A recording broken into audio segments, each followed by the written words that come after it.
חברים יקרים שלי, בעוד שבוע כולנו נשב סביב שולחן הסדר וניתן מהמטעמים שאמא הכינה, ונקרא את ההגדה ונשיר את המזמורים, ויבוא בטח הדוד הזה שבא כל שנה ומספר את הבדיחה הזאת של למה אוכלים ביצים במי מלח?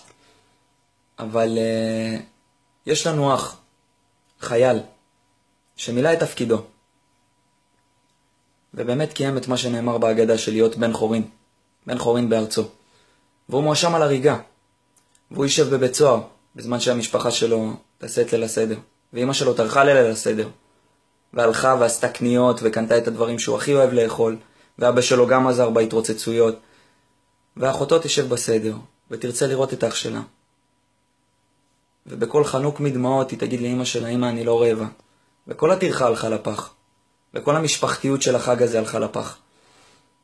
אז אני מבקש מכם, מהאנשים השפויים שנשארו במדינה הזאת, תשתפו את הסרטון הזה.